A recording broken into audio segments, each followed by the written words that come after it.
संसार में किसी एक पदवी की प्राप्ति के लिए जाने वाले भक्त को राजस भक्त कहा गया है। भगवान कहते हैं वैसे मैं याद नहीं आऊंगा, लेकिन जब किसी सत्ता में आना हो तब मेरी याद आती है। तब भगवान कहते हैं उसको कहते हैं राजस भक्त। और राजस भक्त की यही कैटेगरी नहीं, और भी कैटेगरी है।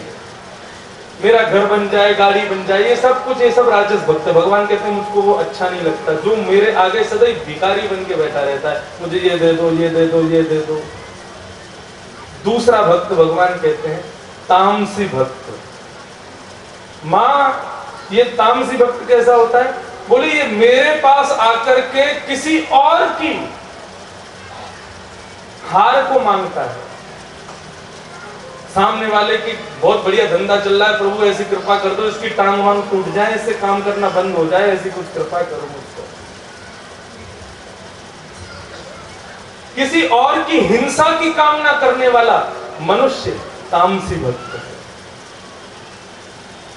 किसी और के प्रसन्नता से ज्वलन रख के मेरे पास आने वाला मनुष्य तामसी भक्त है। ये भी मुझको अच्छा नहीं लगता। तीसरा भक्त पूछा गया कौन होता है? भगवान कहते हैं ये है सात्विक भक्त। बोले सात्विक भक्त कैसा है? बोले हनुमान जयंती आएगी तो हनुमान जी को प्रणाम करेगा, शिव जी की शिवरात्रि आएगी शंकर जी को प्रणाम करेगा, जन्माष्टमी आएगी कन्हैया को प्रणाम करेगा, रामनवमी आएगी राम जी को प्रणाम करेगा, नवरात्रि आएगी कलकत्ता में डेरा डाल करके दुर्गा मैया को प्रसन्न करेगा। मतलब समय समय पर सब देवताओं को केवल प्रसन्न करने का जो काम करे वो है सात्विक भक्त। मैया ये भी मुझको पसंद नहीं है, ये कभी किसी के पास जाता है, कभी किसी के पास जाता है, किसी के पास। तो बोले आपको पसंद कौन है? भगवान कहते हैं मुझे पसंद है निर्गुण भक्त। बोले निर्गुण भक्त का क्या लक्षण है? बोले निर्गुण भक्त ना तो मेरे पास आकर के मुझसे कुछ मांगता है, ना किसी की हिंसा की कामना करता है, ना मुझे प्रसन्न करने की इच्छा रखता है, ना खुद प्रसन्न होने की इच्छा रखता है। वो मेरे मंदिर में आकर के केवल और केवल अपनी भुजाएं उठा करके कहता है प्रभु मैं आपका हूं और आप मेरे हो।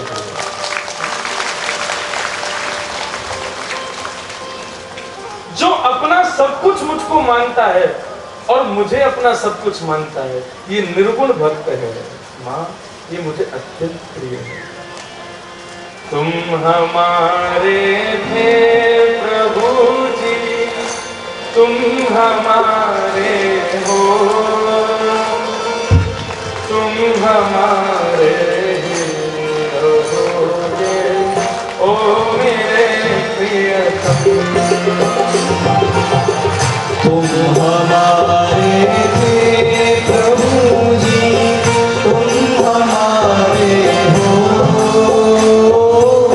तुम हमारे ही रहोगे ओ मेरे प्रियतम। ओ हम तुम्हारे थे प्रभु जी, हम तुम्हारे,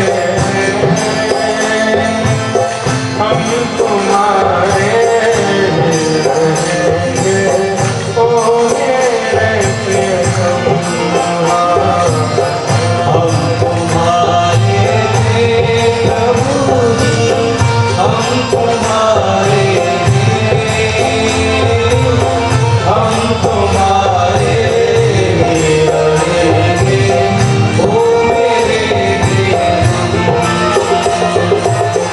हम तुम्हारे प्रभु जी, हम तुम्हारे,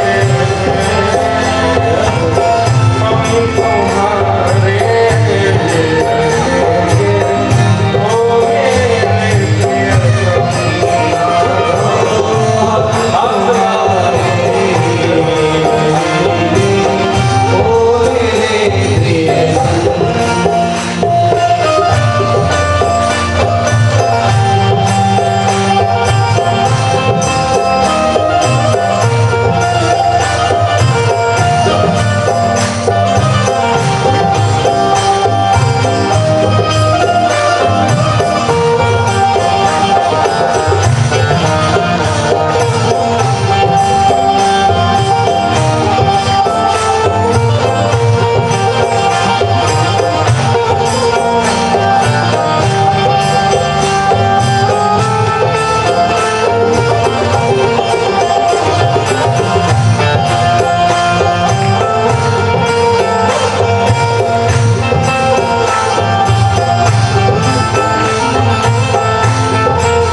कहते हैं मां, जो भक्त निर्गुण है, जिसके अंदर किसी भी प्रकार के गुण विराजमान नहीं है, उसके भीतर मैं ही विराजमान हूं, वही मुझे प्रिय है। मेरे से किसी भी प्रकार की याचना करने वाला, मुझसे किसी की हिंसा रखने वाला, या मुझको अपने द्वारा किए गए कृत्यों से, पुण्यों से प्रसन्न करने वाला भक्त मुझको प्रिय नहीं है। इस प्रकार से भगवान ने कपिल विभूति संवाद यहाँ कहा है। हम लोग इस प्रसंग को, आगे के जो इसके और गूढ़ प्रसंग हैं, उनको कल मैं और विस्तार से कहूंगा। आज कृष्ण जन्मोत्सव है, लेकिन कथा अपने प्रसंगानुसार अभी चतुर्थ स्कंद पर चल रही है और कृष्ण जन्मोत्सव दसम स्कंद पर होता है। तो गुरुजनों की आज्ञा है, माताएं क्यों इतना हल्ला मचा रही हैं, सब सावधानी से सुनो, बहुत सावधानी से सब लोग सुनो। गुरुजनों ने आज्ञा करी है कि कलयुग में, आज के समय में लोगों पर समय इतना कम है कि संपूर्ण कथा को 4 घंटे में समेटना बहुत मुश्किल है। तो इसलिए कथा को अपनी गति से चलने दें और उत्सवों को अपने स्थान पर होने दें। ऐसा भाव संत जनों की आज्ञा से मैंने पाया है। कथा अपनी गति से अभी चतुर्थ स्कंद पर है, तो चतुर्थ स्कंद से ही कल कथा प्रारंभ होगी। लेकिन क्योंकि आज पंचम दिवस है, उत्सव के हिसाब से कृष्ण जन्मोत्सव होना चाहिए, तो हम सीधे कृष्ण जन्मोत्सव उत्सव को अपनी ओर मना करके और कल पुनः कथा जहां आज पूरी हुई है वहीं से प्रारंभ करके, तो कल भी उत्सव मनेगा। कल गोवर्धन लीला मनेगी और कल हमारे ठाकुर जी भी कथा में आएंगे। आज बारिश करवा करके उन्होंने पूरे स्थान को पवित्र तो कर ही दिया है। तो ये जो पीछे विराजमान है श्रीनाथ जी, इतने से हैं, ये छोटे से, कल आएंगे कथा में। कल क्योंकि गोवर्धन लीला है और ये गिरिराज जी हैं, तो हमारे यहाँ के सब आयोजकों की भी इच्छा थी कि एक दिन ठाकुर जी कथा में आवे, तो कल वो भी कथा में यहाँ आएंगे और कथा के बाद फिर आप सबको थोड़ी देर उनका दर्शन भी होगा। तो अभी हम लोग सीधे उत्सव की ओर प्रस्थान करें। 4 दिन कथा के हो गए। संपूर्ण कथा को सुनाते हुए राम जन्म आदि सबको कहा श्री सुखदेव जी महाराज ने। लेकिन जैसे ही कृष्ण कथा प्रारंभ होने लगी, कृष्ण कथा प्रारंभ होने से पूर्व ही श्री सुखदेव जी महाराज ने संपूर्ण कृष्ण कथा को 2 श्लोकों में कह दिया और कह सुना करके संपूर्ण कथा को श्री सुखदेव जी महाराज मौन हो गए। 2 श्लोकों में बता दिया, वृंदावन में जन्म लिया, गोकुल में जन्म लिया, फिर ये लीला हुई, ये लीला हुई, आदि आदि सब कथाएं कह करके श्री सुखदेव जी महाराज 4 दिन बाद आज मौन हो गए। गोकुल में जन्म लिया, वृंदावन में ये लीला की, मथुरा जाके कंस को मारा, रंग छोड़ करके द्वारिका गए, 16,108 याग किए, महाभारत युद्ध कराया, अंत में भगवान अपने धाम को चले गए। परीक्षित कहता है, महाराज हो गई कृष्ण कथा? बोले हाँ, सुना तो थी, कहां जन्म हुआ, कहां क्या किया, सारी कथाएं तुम्हारे सामने है परीक्षित। परीक्षित कहता है, आपने इतनी सारी कथाएं विस्तार से सुनाई और जिन कृष्ण की कथा सुनने के लिए 4 दिन से मैं यहाँ बैठा हूँ, आप उनकी 2 श्लोकों में संपूर्ण कथा सुना करके शांत हो गए प्रभु। विकथितो वंश विस्तारो भवता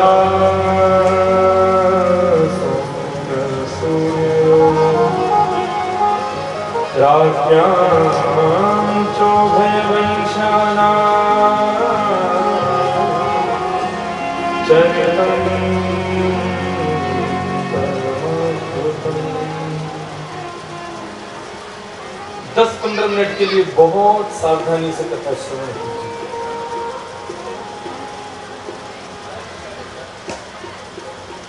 सुखदेव जी कह रहे हैं मुझे संपूर्ण कथा विस्तार से सुनाइए।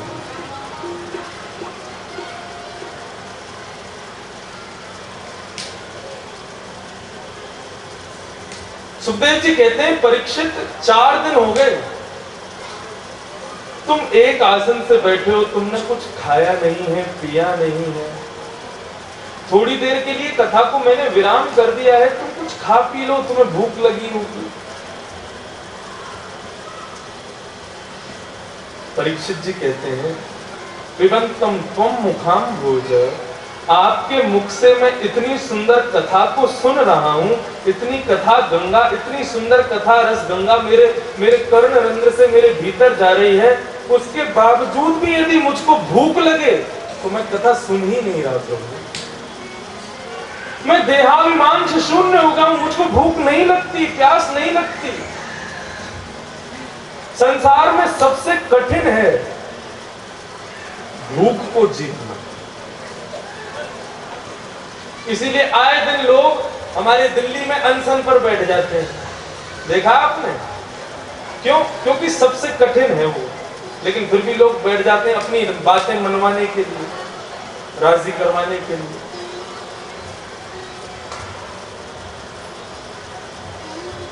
महाभारत युद्ध कितने दिन तक चला था पता है आपको? 18 दिन तक। और उस 18 दिन के अंतराल में एक व्यक्ति ऐसा था जिसने एक अन्न का दाना भी नहीं खाया था, और उस व्यक्ति का नाम क्या है? गांधारी, कौरवों की मां।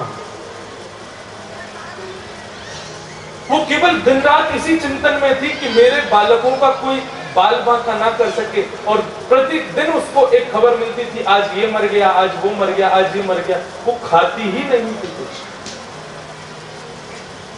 मां 18 दिन पूर्ण हुए, संजय ने आज जैसे ही बताया, मां भीम ने धृतराष्ट्र की जंघा पर प्रहार करके धृतराष्ट्र को गिरा दिया है और महाभारत युद्ध अब पांडव जीत गए हैं। इस बात को सुनकर के गांधारी अपने राज सिंहासन से नीचे गिर पड़ी, रुदन करने लगी।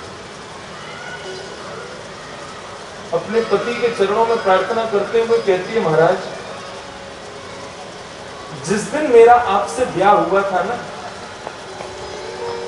उस दिन मैंने अपने नेत्रों पर काली पट्टी बांध ली थी कि मेरे पति नहीं देखते तो मैं भी इस संसार को नहीं देखती। यहां तक कि मैंने अपने पुत्रों को भी कभी नहीं देखा। आज यदि आपकी आज्ञा हो तो मैं अपने पुत्रों को देख लूं जाकर के। धृतराष्ट्र कहते हैं जाओ देख लो। और संजय के साथ गांधारी युद्ध मैदान में जा रही है। 18 दिन से कुछ खाया नहीं है, एक अन्न का दाना मुख में गया नहीं है, जल भी नहीं पिया उसने। जैसे तैसे संजय का हाथ पकड़ करके जा रही है, भूख से व्याकुल है। हमारे द्वारिकाधीश कृष्ण को पता चला कि गांधारी काकी जी आ रही हैं युद्ध मैदान में। कौरव सब मरे पड़े हैं और पांडव सब अपने अपने शिविरों में चले गए। इतने में भगवान अपने शिविर से निकल करके आए, बोले कि गांधारी आ रही है, स्वागत तो करें हम। भगवान ने विचार किया ऐसे स्वागत नहीं करेंगे, अपने रूप को बदल लिया और बेर का वृक्ष बन के भगवान खड़े हो गए।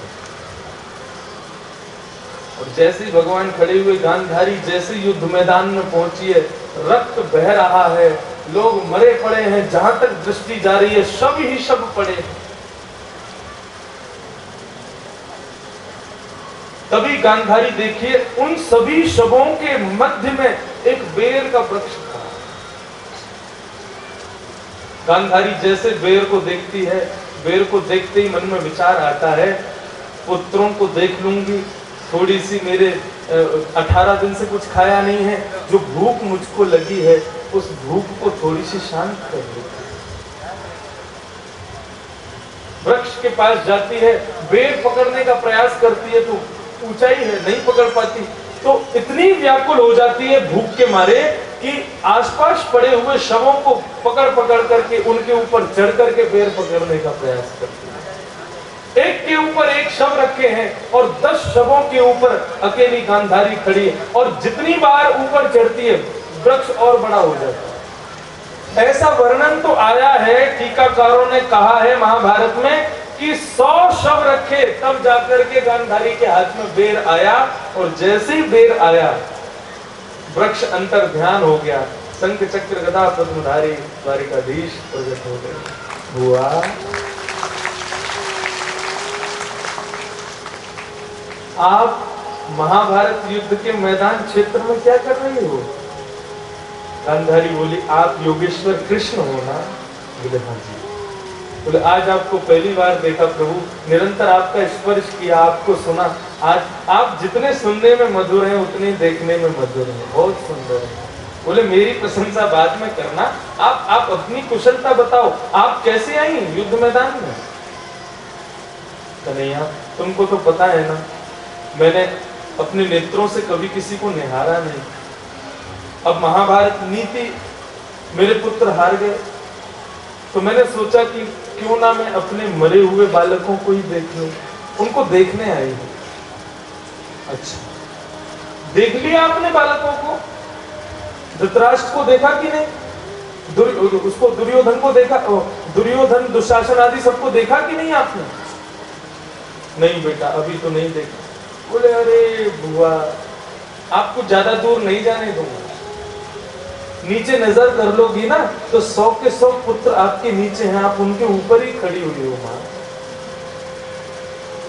गांधारी जैसे नीचे देखती है, शवों के ऊपर खड़ी है गांधारी, भूख के लिए, अपनी भूख को मिटाने के लिए शवों से नीचे उतरती है, भगवान के चरणों में सर झुका के प्रणाम करती है। और तब महाभारत में गांधारी ने एक श्लोक कहा कि वासुदेव जरा कष्टम कष्टम निर्धन जीवनम पुत्र शोक महाकष्टम कष्टा कष्ट करिक्षुधा। प्रभु, इस संसार में सबसे बड़ा दुख पता है क्या है? भगवान बोले, क्या है? बोले, बुढ़ापा। बुढ़ापे से ज्यादा दुखी मनुष्य कभी नहीं होता। लेकिन कन्हैया, उस बुढ़ापे में भी यदि निर्धन हो जाए मनुष्य, उसका सारा धन हरण हो जाए, तो उससे बुरी तो कोई बात नहीं हो सकती। लेकिन उसी बुढ़ापे में निर्धन भी हो गए और अपने युवान पुत्रों को भी खो दिया, तो ऐसे मनुष्य का जीवन तो नरक के समान हो जाता है। मैं वृद्ध भी हो गई, मेरा सब कुछ पांडवों ने जीत लिया, और तो और मेरे पुत्रों को भी मार दिया। इस समय मेरी परिस्थिति ऐसी है जैसे नरक में भोग रहे किसी मनुष्य की होती है। लेकिन आज मुझको पता चला है, बुढ़ापे से भी ज्यादा, निर्धन होने से भी ज्यादा, अपने पुत्र को अपने आंखों के सामने मरा हुआ देखने से भी ज्यादा कष्टदायी होता है भूख लगना और भोजन का ना मिलना। संसार में सबसे ज्यादा कष्ट है किसी को भूख लगे और उसको अन्न ना मिले। इसीलिए शास्त्र कहता है, अन्न का कण और संत का क्षण कभी बर्बाद नहीं करना चाहिए। क्यों? क्योंकि यदि आप अपनी थाली में एक अन्न का दाना भी यदि छोड़ रहे हैं, या तो आज से कब नहीं रहा तो किसी जीव को खिला दो, लेकिन यदि आपने अन्न के दाने को साफ करके नाली में बहा दिया है, तो आपके एक अन्न दाने की वजह से, एक अन्न के दाने को छोड़ने की वजह से, आज आपकी वजह से एक व्यक्ति भूखा सोएगा। आप जितने अन्न के दाने थाली में छोड़ रहे हो उतनी गिनती कर लेना, आपकी वजह से इतने लोग भूखे सोएंगे। भूखे सोएंगे मतलब इतने लोग भूखे सो रहे हैं, उन लोगों के भूखे होने का जो पाप है वो आपको लगेगा। इसलिए शास्त्र कहता है दुनिया में सबसे बड़ा दुख है भूख लगना और भोजन का ना मिलना। लेकिन आज परीक्षित क्या कह रहा है? संसार में सबसे ज्यादा कष्टदायिनी होती है भूख, लेकिन आज कृष्ण को सुनने के लिए, जिन्होंने मेरी मां के गर्भ में आकर के मेरी रक्षा की, उन कृष्ण को सुनने के लिए मैंने उस भूख को भी जीत लिया। मुझे भूख नहीं लगती। तो इसको कहते हैं देहाभिमान का शून्य।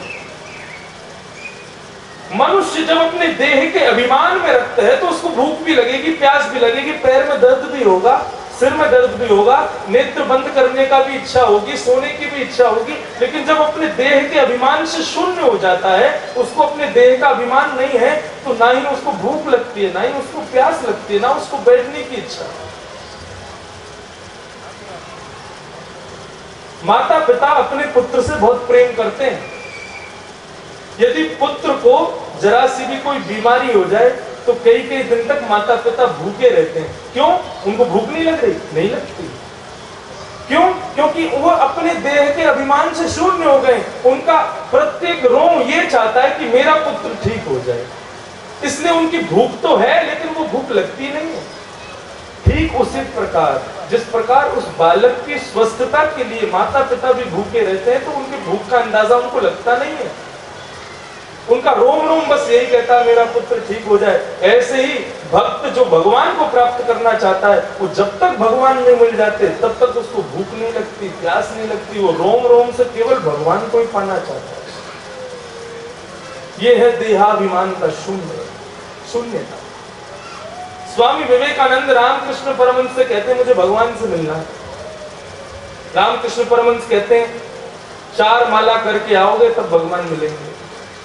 विवेकानंद जी जल्दी जल्दी 4 माला करके आ गए। बोले गुरुजी भगवान तो नहीं मिले। बोले 100 माला करके आओगे तब भगवान मिलेंगे। विवेकानंद जी ने 100 मालाएं फेर ली, फिर भी भगवान नहीं मिले। गुरुजी भगवान नहीं मिले, मिलवाओ ना मुझे। बोले 500 मालाएं करोगे तब भगवान मिलेंगे। विवेकानंद जी रात भर बैठे रहे, 500 मालाएं हो गई। सुबह सुबह रात भर सोए नहीं, खाया नहीं कुछ भी। सुबह सुबह गुरुजी से कहते हैं गुरुजी भगवान नहीं मिले, बताओ ना कैसे मिलेंगे। गुरुजी गंगा किनारे ले गए, बोले वस्त्र उतारो भगवान से मिलवाता हूं। विवेकानंद जी ने वस्त्र उतारे, बोले गंगा जी में डुबकी लगाओ। गंगा जी में जैसी विवेकानंद जी ने डुबकी लगाई, ऊपर से रामकृष्ण परमहंस जी ने सिर पकड़ दिया, दबा दिया नीचे। अब तो विवेकानंद जी हाथ फड़फड़ा में, पैर उठा में, अरे गुरुजी क्या कर रहे हो।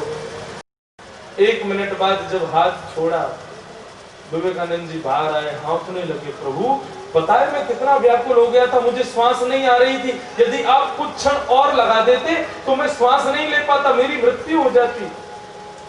रामकृष्ण परमहंस कहते हैं जिस प्रकार तुम श्वास लेने के लिए पानी के भीतर तड़प रहे थे, ऐसे ही संसार में रहते हुए जब भगवान को पाने के लिए तड़पोगे तब भगवान मिलेंगे। और जब मनुष्य तड़पता है ना, तो अपने देह के अभिमान से शून्य हो जाता है। उसको करना नहीं पड़ता, वो अपने आप हो जाता है। किसी वस्तु को पाने की ललक उसके हृदय में उठती है ना, तो वो देह के अभिमान से अपने आप शून्य हो जाता है।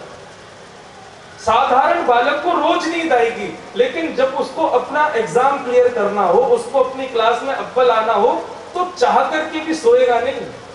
उसका देह अभिमान छोड़ देता है, मुझे नहीं सोना, मुझे जिस पदवी पर पहुंचना है मैं उसको पालूंगा, तब मुझे नींद आएगी। इसी को कहते हैं देह के अभिमान की शून्यता। परीक्षित जी महाराज कथा 4 दिन से सुन रहे हैं, आपकी मेरी तरह नहीं 7 बजे पूरी हो गई, 4 बजे फिर शुरू अगले दिन से नहीं। यहाँ 12 बजे कथा एक दिन की पूरी होती है, 12:01 पे दूसरे दिन की शुरू। 24 घंटे कथा चल रही है, तब जाकर के 18,000 श्लोक पूरे हुए हैं। लेकिन सुखदेव जी एक ही आसन से बैठे हैं, और आज जब वक्ता ने कहा है कि कुछ खा लो, कुछ पी लो, थोड़ा सा आराम कर लो, तो सुखदेव जी कहते हैं पिबंतम त्वं मुखाम भोजम अच्युतम हरि कथामृतम। मैं इतनी सुंदर अमृत आपके मुख से पान कर रहा हूं, इसके बाद मुझको भूख नहीं लगती। मुझे एक ही वस्तु की भूख है। बोले क्या? मुझे जिन्होंने मेरे गर्भ में आकर के मेरी रक्षा की, उन कृष्ण की कथा मुझको सुना। बंधुओं, संसार में जन्म लेने वाला हर मनुष्य अपनी मां के गर्भ में 9 महीने रहता है। जब वो 6 महीने का हो जाता है तो 6 महीने बाद उस बालक का स्वरूप बनना तैयार हो जाता है। और ऐसा वर्णन कपिल विभूति संवाद में ही है जो अभी हम सुन रहे थे। आज समय अभाव है इसलिए मैंने कहा नहीं। भगवान कहते हैं, माँ ने पूछा कि आपकी सबसे दिव्य तपस्या कौन करता है? तब भगवान कहते हैं, अपनी माँ के गर्भ में 7वें महीने का बालक जो होता है माँ, वो सबसे बड़ा तपस्वी होता है। क्यों? बोले माँ के गर्भ के जीवाणु उसके कोमल त्वचा को खाते हैं अंदर ही अंदर।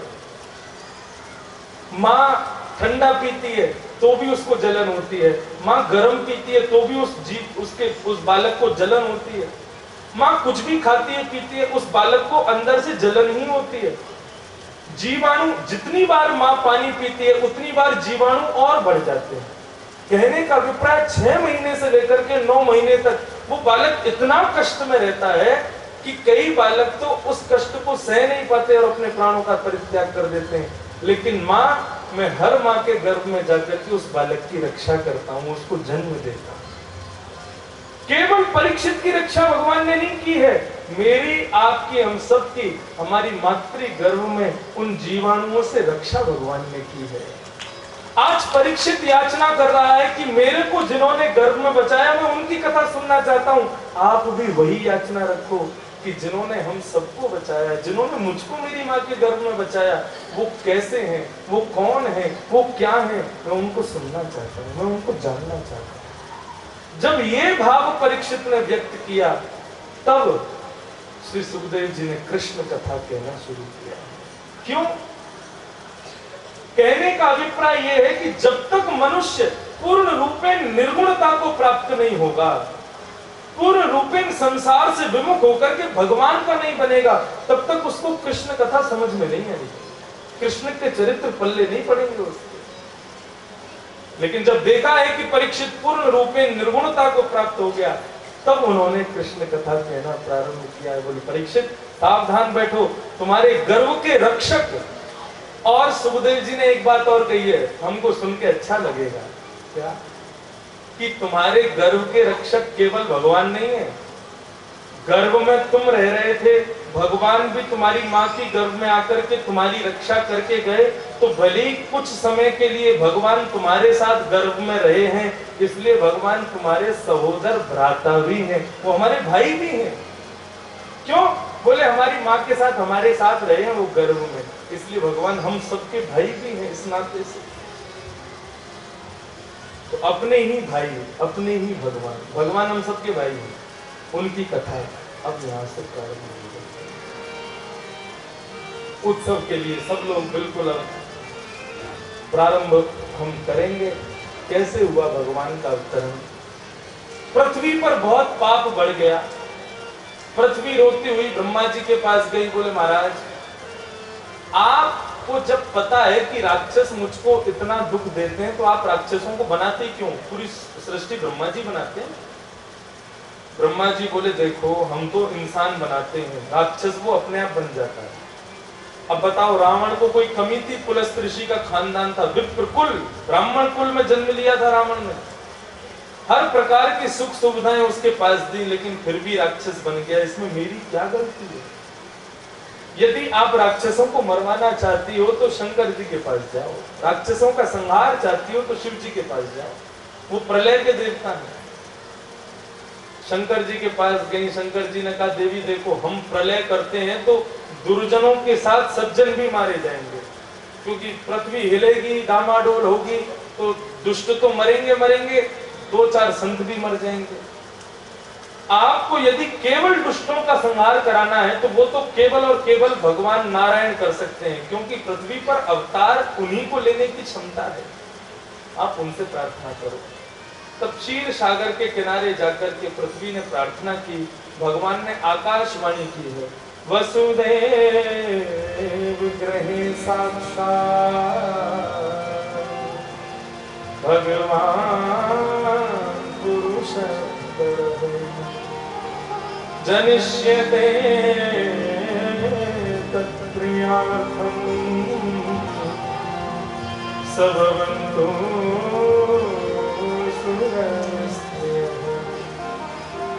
भगवान ने आकाशवाणी की ब्रह्मा जी को, और ब्रह्मा जी ने सभी देवता और पृथ्वी को बताया। भगवान ने आज्ञा दे दी है, वो द्वापर में वसुदेव जी के यहाँ कृष्ण बन करके पधारेंगे।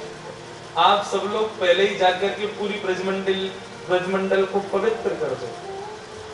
सभी देवी देवता 33 करोड़ देवी देवता पृथ्वी पर पधारे हैं और ब्रजमंडल में अलग अलग रूप धारण किया सबने। कोई गैया बना है, कोई बछड़ा बना है, कोई बचिया। एक प्रकार से राष्ट्रपति जब आता है तो उसका प्रोटोकॉल पहले चला जाता है, ऐसे ही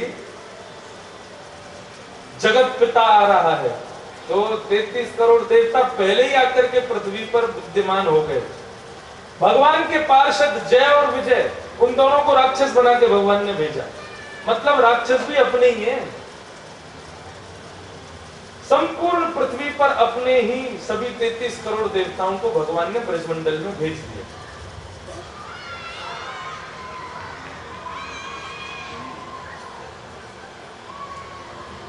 कोई कथा सुनना है? अब सब लोग शांति से बैठे रहो, ऐसे ही आएंगे भगवान। हाँ, अंधकार घोर रूपा रात्रि में भगवान पधारे। ऐसे आएंगे कि ना आपको दिखेंगे ना मुझे दिखेंगे।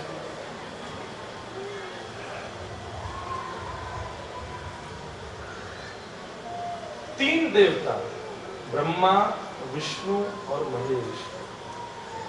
ब्रह्मा जी ब्रजमंडल में बरसाना पर्वत बन के प्रकट हो गए। शंकर जी ब्रजमंडल में नंदगांव पर्वत बन के प्रकट हो गए और नारायण ब्रजमंडल में श्री गोवर्धन पर्वत बन के प्रकट हो गए। 33 करोड़ देवताओं ने आकर के ब्रजमंडल पर डेरा जमा लिया है कि अब हमारे प्रभु पधारेंगे। सूरसेन मंडल के राजा हैं राजा सूरसेन, और सूरसेन के पुत्र हैं श्री वसुदेव जी। और मथुरा मंडल के राजा हैं उग्रसेन, उग्रसेन के बेटा है कंस, उग्रसेन के भाई देवक की बेटी है देवकी। मतलब कंस की चाचा की बेटी है देवकी। तो देवकी का ब्याह हुआ सूरसेन मंडल के राजा सूरसेन के पुत्र वसुदेव जी के साथ। कंस अपनी बहन को विदा करने के लिए जा रहा है, इतने में ही आकाशवाणी हो गई। क्यों हुई आकाशवाणी? कई लोग प्रश्न करते हैं, महाराज जी देवता यदि कभी आकाशवाणी नहीं करते तो ये कभी कंस से कभी पाप होता ही नहीं। कंस ने देवकी के बालकों को इसलिए मारा क्योंकि देवताओं ने बता दिया था कि इसका अष्टम गर्भ तेरा काल होगा। यदि देवता कभी कंस को बताते ही नहीं कि देवकी का अष्टम गर्भ काल होगा तो कंस पाप करता नहीं, कंस पाप करता नहीं तो भगवान उसको कभी मारते नहीं। क्यों किया देवताओं ने ऐसा? बोले देखो, दैत्य कंस नहीं है, कंस तो राक्षस था, दैत्य तो और भी है बहुत सारे, और सबको मारने के लिए भगवान को कोई ना कोई बहाना तो चाहिए पृथ्वी पर अवतरण करने का। इसलिए कंस के पाप इतने बन जाएं ताकि कंस को मारा जा सके, इसलिए देवता पूरी भूमिका बना रहे हैं। कंस से पाप होगा तभी भगवान देवकी के यहाँ आएंगे, ये नियम। ठीक है, देवताओं ने आकाशवाणी की, हे कंस, जिस बहन को तू विदा करने जा रहा है इसका अष्टम गर्भ तेरा काल होगा। कंस ने तलवार निकाल ली, अपनी बहन के केश पकड़ लिए। मैं बहन को ही नहीं छोड़ूंगा तो फिर इसका बालक मेरी हत्या कैसे कर देगा? वसुदेव जी ने रोका है, और यहाँ वसुदेव और कंस का बहुत सुंदर संवाद हुआ है। वसुदेव जी एक बहुत सुंदर बात कहते हैं, सावधानी से सुनिएगा। वसुदेव जी कहते हैं, उपस्थित मृत्यु को जो मनुष्य रोकता नहीं है उसको नरक जाना पड़ता है। उपस्थित मृत्यु किसको कहते हैं? आपके सामने किसी की मृत्यु हो रही है तो आपका नियम बनता है, आपका धर्म बनता है, आप कैसे भी करके उस मनुष्य को बचाओ। कई घरों में देखा जाता है 90-90 साल की माताएं हो जाती हैं, अस्वस्थ हो जाती हैं। हमारा मन कहता है कि अब ये माता जी पधार जाएं, बेचारी बहुत कष्ट पा रही है, लेकिन फिर भी कई घरों में ऐसा नियम देखा गया, 90 साल की हो गई मैया खूब बुढ़ी, फिर भी उसको बड़े बड़े हॉस्पिटल में ले जाएंगे कि माँ थोड़ी ठीक रहे। ये मनुष्य का धर्म है, उपस्थित मृत्यु को कैसे भी रोको, क्योंकि वो उपस्थित मृत्यु तुम्हारी भी एक दिन हो सकती है। यदि आप उपस्थित मृत्यु को रोकोगे तो एक दिन आपकी जब उपस्थित मृत्यु हो रही होगी तो कोई ना कोई सहायता करके आपको बचाएगा। ये बात वसुदेव जी कहते हैं कंस से, कंस मेरे सामने तुम देवकी को मार रहे हो, मेरा रोकने का धर्म बनता है, फर्ज बनता है, मैं नहीं होने दूंगा। क्यों? क्योंकि देवकी से तुमको कोई भय नहीं है, देवकी ने तुम्हारा कुछ नहीं बिगाड़ा और इसने कुछ बिगाड़ा नहीं है, इसलिए तुम इसको मारोगे तो तुम पाप के भागी बन जाओगे। काल देवकी का बेटा है और मैं वचन देता हूं देवकी का प्रत्येक बालक मैं तुमको दे दूंगा, एक भी बालक हमको नहीं चाहिए। इस वचन को सुनकर के कंस ने देवकी को मुक्त किया। वसुदेव जी का पहला पुत्र जैसे ही जन्म लेता है, वसुदेव जी लेकर के कंस के पास पहुंच गए। कंस कहता है महाराज जी अब ये पुत्र तो आपका है, आप रख लो, मेरा काल तो 8वां बालक है, 7 बालक आपके, 8वां बालक मेरा। वसुदेव जी बड़े प्रसन्न हो गए, बड़ी कृपा कंस तुम्हारी। वसुदेव जी लौटने लगे, देवता बोले ये तो कंस फिर से सुधर रहा है, इसको बिगाड़ो कैसे भी। नारद जी ने जाकर के कंस से कहा ये तुमने क्यों छोड़ दिया बालक?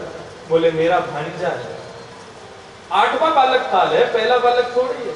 बोले देवताओं ने कहा है 8वां गर्भ काल है, इसका मतलब पहले से 8वां कोई भी तुमको मार सकता है। कंस ने वसुदेव देवकी दोनों को कारागृह में डाल दिया, प्रत्येक बालक को नष्ट करता हुआ चला गया।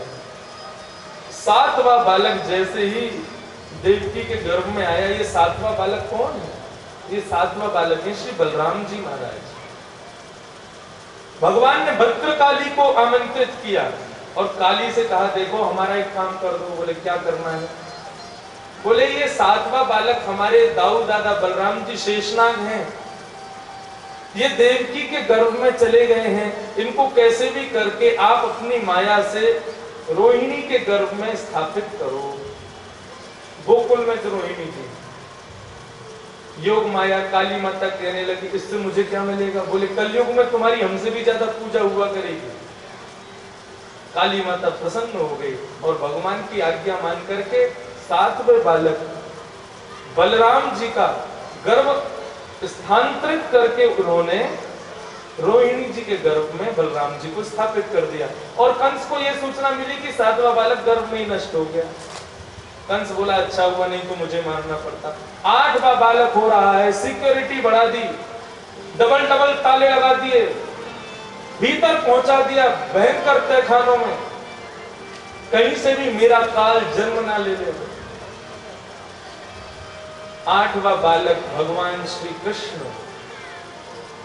देवकी के गर्भ में पधारे। 9 महीने भगवान देवकी के गर्भ में रहे और 9 महीने बाद अष्टमी तिथि रात्रि के 12 बज रहे थे, भादों का महीना, शुक्ल पक्ष, रात्रि के 12 बजे मंदम मंदम मंदम मंदम जलधारा बह रही है। पवन देवता भी मंदराचल पर्वत की चंदन की सुगंधी को अपने में समेट करके बह रहे हैं। जो कोई भी आज लेटा है मानो सब आनंद में है। रात्रि के 12 बजते ही जैसे ही चंद्रमा ठीक पृथ्वी के ऊपर पधारे हैं, देवकी के गर्भ से शंख चक्र गदा पद्मधारी नारायण भगवान का प्रादुर्भाव हो रहा है।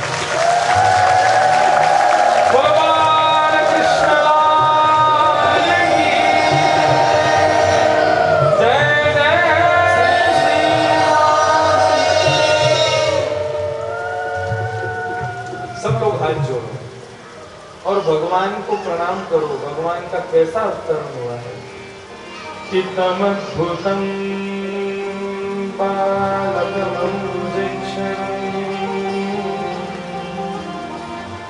चतुर्भुजं शङ्खगदायुधायुधं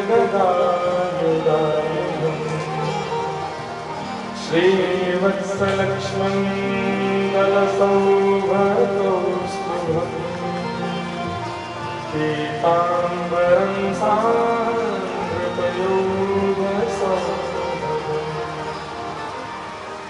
कैसे हैं कन्हैया?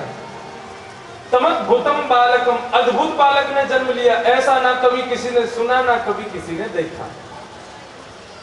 कैसा बालक है? बोले शंख चक्र गदा पद्म धारण करके बालक ने जन्म लिया है। शंख गदायुधायुधम, शंख चक्र गदा पद्म धारण करके रखे हैं। सब लोग बैठ जाओ अपने अपने स्थान पर, कोई भी पीछे नहीं देखेगा, सब लोग इधर देखो, बहुत सावधानी से कथा सुनो। श्रीवत्स की मणि पहन करके रखी है गले में।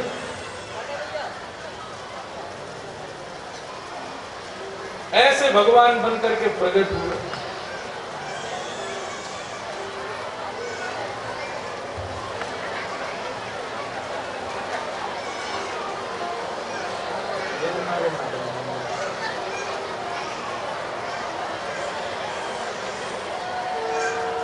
इसलिए हम झांकियां नहीं बनवाते कथा।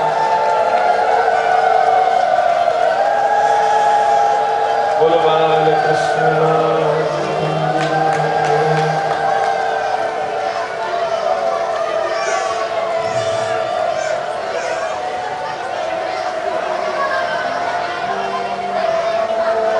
भगवान श्री कृष्ण प्रकट हुए। सत्यव्रतम सत्य परम त्रिसत्यम, सत्यस्य निहितं च सत्यम्, सत्यस्य सत्यव्रत सत्यनित्यम्, सत्यात्मकं शरणं भगवान श्री बालकृष्ण प्रकट हुए। सब लोग बैठ जाओ अपने अपने स्थान पर, बिल्कुल जहां खड़े हैं सब लोग वहीं बैठ जाओ। बिठाओ।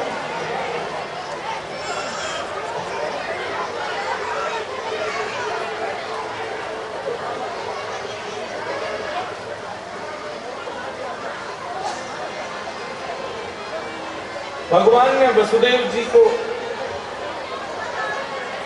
प्रार्थना, वसुदेव जी ने की, भगवान ने आज्ञा की, वसुदेव जी आप हमको ले जा करके गोकुल में नंदरानी यशोदा के यहाँ विराजमान कर दीजिए। वहां अभी अभी एक बालिका ने जन्म लिया है, उस बालिका को लेकर के आप मथुरा ले आइए। 11 वर्ष 56 दिन के बाद फिर हम पुनः पधारेंगे और आकर के महाराज कंस को मार करके आप लोगों को मुक्त कर देंगे। वसुदेव जी ने जैसे ही कन्हैया को डलिया में बिठा करके अपने मस्तक पर धारण किया, हाथों की हथकड़ियां खुल गईं, पैरों की बेड़ियां खुल गईं, सारे दरबान सो गए, एक एक करके तहखाने खुलते चले गए और वसुदेव जी लाला को लेकर के ब्रजमंडल जा रहे हैं। मंदम मंदम जलधारा हो रही है, सारे जीव जंतु भगवान का दर्शन करने के लिए पधार रहे हैं। यमुना ने मार्ग प्रदान किया, वसुदेव जी बालक को लेकर के गोकुल पहुंचे। नंदरानी यशोदा के बगल में जाकर के बालक को सुला दिया और नन्ही सी बालिका को वापस लेकर के मथुरा आ गए। जैसी बालिका को लेकर के आए, कंस जग गया, सारे दरबान जग गए। बालिका ने रोना प्रारंभ कर दिया। कंस कहने लगा, मेरे 8वें देवकी के 8वें गर्भ मेरे काल ने जन्म लिया है, ये बालक मुझको दे दो। देवकी ने जैसे ही उस बालिका को प्रदान किया, कंस ने उस बालिका को पत्थर पर पटक दिया, लेकिन वो तो भद्रकाली है। तुरंत भद्रकाली प्रकट हो गई और कहने लगी, कंस मुझे मारने से तुझे कुछ नहीं मिलेगा, तेरे अष्टम गर्भ ने तो ब्रजमंडल में जन्म ले लिया है। अब यहाँ कंस राक्षसों को बुला करके मीटिंग कर रहा है भगवान को मारने की। हम लोग चलते हैं सीधा गोकुल में। 80 बरस के नंद बाबा है गए, लेकिन अभी तक लाला नाए भयो। लेकिन अब ब्रज में सबको लगने लगा कि नंद बाबा के यहाँ अब की बार तो लाला होएगा। 80 साल के बाबा है गए, अब तो लाला इनके यहाँ होना चाहिए। प्रातः काल का समय, प्रातः काल का समय नंदा सुनंदा यशोदा जी की ननद, ये दोनों कहती हैं आज इतनी भोर है गई, लेकिन अभी तक नंदरानी उठी ना। महल में जाके, भवन में जाके देखो तो नंदरानी तो अब भी सोई है, और उनके बगल में नन्हो सो कोई बालक सोयो है चदरिया ओढ़ करके। नंदा सुनंदा कहने लगी लाला है कि लाली, वो तो चदरिया उठा के पता चलेगी लाला है कि लाली। 21 बार हरिशरणम को जाप किया और जैसे ही चदरिया हटाए करके देखी, है क्या। अब तो नंदा सुनंदा नाचने लगी, गाने लगी। नाचते गाते हुए सीधे नंद बाबा के पास गई। नंद बाबा को चारों ओर से घेर लिया और बार बार घूमने लगी। बाबा, आपने इतने ब्राह्मण जमाए, इतने ब्रजवासी जमाए, उन सबके फलस्वरूप आपके घर। नंद बाबा बोले कहाँ गए हो? बोले पहले हमको बताओ आप हमको कहा दोगे? बोले जो मांगेगी सो देंगे। बोले हमको 9 लाख को हार चाहिए। बोले अरे देंगे, तू बता तो सही कहा गयो है। बोले बाबा, आपने इतने ब्रजवासी जमाए, ब्राह्मण जमाए, उन सबन के फलस्वरूप आपके घर में नीलमणि जैसो लाला जायो है। गोविंद के लाला की। नंद बाबा 80 साल के, जैसे ही पता चली कि लाला भयो और बाबा 16 वर्ष के है गए। अब तो महाराज मूछन में इत्र लगायो, आंखन में काजल लगायो, पीलो पीलो चंदन लगा करके बाबा तैयार है गए। पूरे ब्रजमंडल में आनंद है रहो है। ओ ब्रज में है रही जय जयकार।